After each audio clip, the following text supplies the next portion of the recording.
Welcome to the Explainer. So, if you're looking to plan a totally stress-free, really memorable family day out, you're definitely in the right place. Today, we're putting together a practical blueprint for visiting one of Dorset's absolute hidden gems, Sherborne Castle. We're going to cover everything from the best time to arrive to keeping the kids entertained and navigating a 400-year-old estate. Okay, let's dive into this. But hey, before we get into the nuts and bolts of transport and ticket prices, we just have to appreciate our destination for a second. Just look at this. This is the new Sherborne Castle. It's a striking 1594 Tudor mansion, perfectly bordered by a breathtaking 50-acre lake. It's literally a place where centuries of English history are nestled in beautifully preserved natural surroundings. Truly, it's the perfect setting for a day trip, provided you know exactly how to plan it, of course. Here's exactly what we'll be covering today. 1. Why visit Sherborne Castle? 2. Planning your arrival. 3. Accessibility and facilities. 4. Family-friendly activities. And 5. Exploring Sherborne Town. Starting with Section 1, Why visit Sherborne Castle?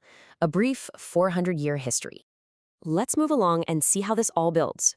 The story actually starts back in 1594 with the famous explorer Sir Walter Raleigh. He completely fell in love with the area and built a 4-story lodge, which actually forms the core of the castle you see today. After Raleigh's, fall from grace, the estate was acquired by Sir John Digby in 1617, and incredibly, the Digby family still lives there today. No way, right? Finally, jumping to 1753, the legendary landscape architect Lancelot Capability Brown was brought in. He's the one who created that massive 50-acre lake and designed those sweeping English landscape gardens that you'll be exploring. Moving on to Section 2, Planning your arrival, opening times and transport. So the crucial point here is understanding the distinct seasonal windows. The gardens open earlier in the year, generally from late March or April through to November, starting at 10:30 in the morning.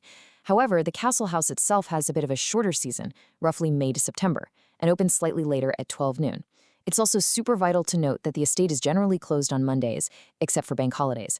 And the house occasionally closes for special events, so always double-check their website before you hit the road. When it comes to admission, a combined adult ticket for both the castle and gardens is £20, while kids aged 3 to 15 are just £5. But here's a fantastic practical tip for you. You can actually snag a 10% discount on those tickets if you book them online at least 48 hours in advance. It's a really simple way to save a few quid for the gift shop. Getting there is surprisingly straightforward, especially if you want to just leave the car at home.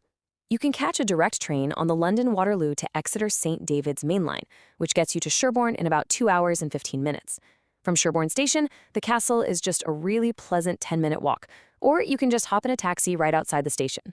Now, if you are driving, make sure your sat-nav is set to the New Road entrance using the postcode DT9-5NR. I say this because there's only one entrance gate, so don't get led astray by weird alternate mapping routes. Up next, Section 3, Accessibility and Facilities. Navigating the historic grounds. The estate makes a really great effort to accommodate visitors, but naturally there are some physical constraints with a place this old. For wheelchair and scooter users, you'll be glad to know the ground floor of the castle is fully accessible via a permanent ramp, and that floor actually holds some of the most notable rooms. Out in the gardens, the paths are laid with nice smooth gravel. However, access is definitely restricted when it comes to the upper floors and the basement. There's no lift, and those historic stairs are pretty narrow. Also, keep in mind that some paths on the north side of the lake are quite steep. But to ensure absolutely nobody misses out on the upper floors, the castle has come up with a brilliant and thoughtful workaround. They run a continuous virtual photo slideshow on the accessible ground floor. This allows visitors to see all the portraits, the furniture, and the porcelain housed in the rooms that they physically can't reach. It's a really nice touch. As for facilities, there are fully accessible restrooms right in the castle courtyard. Get this, the estate even went to the trouble of relaying the historic cobblestones around the edge of the yard, just to create a smooth, bump-free route for wheelchairs and walking frames. When you get hungry, there's the walled garden restaurant conveniently located near the car park. Or, if you prefer, you can bring your own food and use the designated picnic tables situated around the beautiful orangery or the wonderfully named donkey paddock.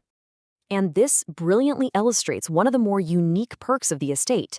For a really cool souvenir, adult guests actually have the opportunity to purchase award-winning wines, brandies, and gins right at the visitor entrance. And the best part? They're actually produced by the estate vineyard. It's such a fantastic way to take a little taste of Sherborne home with you. Moving on to Section 4, family-friendly activities, keeping the kids entertained. You'll be happy to know the estate is very well equipped for younger visitors. Every single child receives a quiz pack for the castle and a garden trail map. They even provide the pencil for you. There's an immersive family museum located down in the basement, complete with Raleigh's original kitchen. And out in the gardens, you simply have to find the quirky fossil house. It features a character named Digby the ostrich from the family coat of arms, alongside an upside-down horseshoe. According to local lore, the horseshoe is upside down to intentionally drain out the luck because the powerful Digby family felt they simply didn't need it.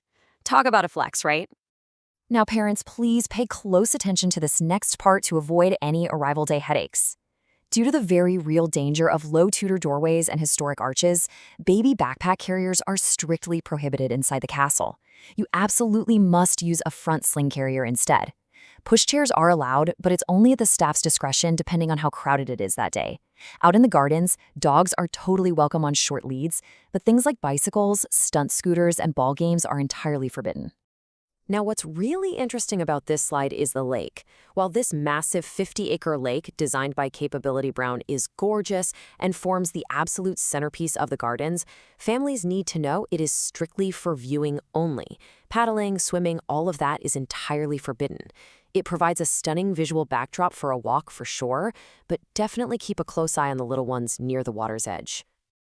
Finally, Section 5, Exploring Sherborne Town, Beyond the Castle Gates. There's a really crucial logistical detail to remember here. Sherborne actually has two castles. There's the 16th century new castle that we've been discussing this whole time, and right next door are the 12th century old castle ruins, which are actually managed by English Heritage. Here's a vital practical tip. Even though they look incredibly close to one another on a map, you cannot walk directly between the two properties. You actually have to exit one to enter the other, so be sure to factor that into your walking plans. Beyond the castles themselves, the actual town of Sherborne is just a 10-minute walk away and serves as a fantastic anchor for a full day out. You can marvel at the historic Sherborne Abbey, take in the stunning medieval architecture and almshouses, or just browse the local independent shops. And if you happen to time your visit right, there's a bustling street market held in the town center every Thursday and Saturday. So we've laid out the blueprint. You know the history, you have the transport steps, you know exactly how to get those ticket discounts, and you're up to speed on the strict rules about baby backpacks and the lake. With all these practical tips right in your back pocket, what part of Sherborne's 400-year history will your family step into first? Go ahead and grab those advance tickets online, pack a picnic for the donkey paddock, and get ready to enjoy a brilliantly structured day out in Dorset.